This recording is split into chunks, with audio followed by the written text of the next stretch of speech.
Hi everyone, welcome to the first in our series on the new aquaponics greenhouse that we're going to be putting in here.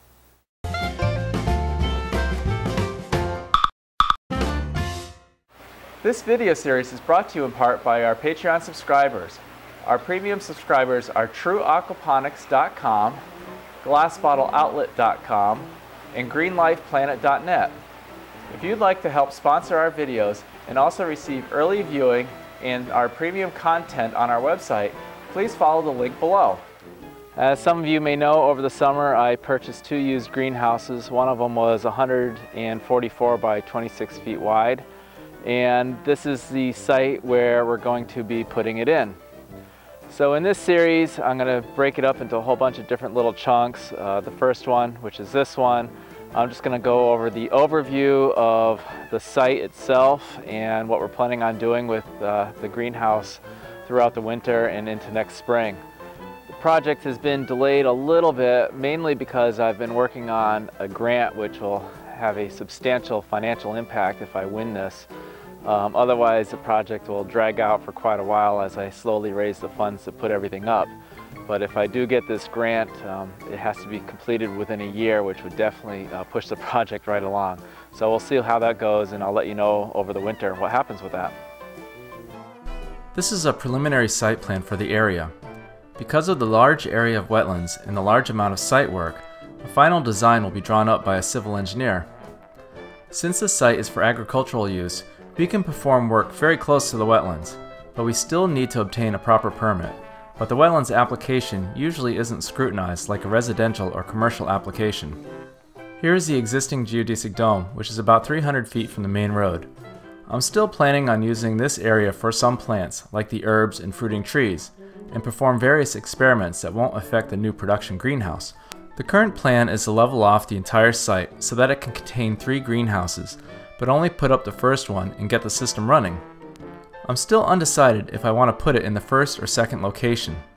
After the first greenhouse is built, I'm considering setting up some raft beds in the second location, but leave it uncovered and just use it as an outdoor summer production. I'm still tossing that idea around.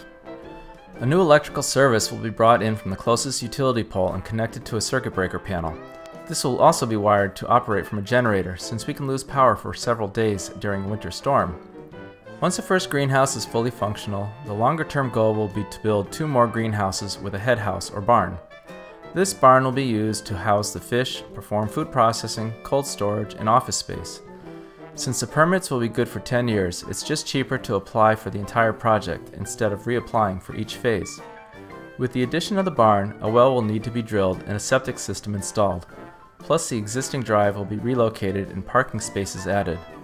A lot of this design is still pending, since I haven't had test holes dug in the septic area, and if this area isn't suitable for sewage disposal, this entire plan could change.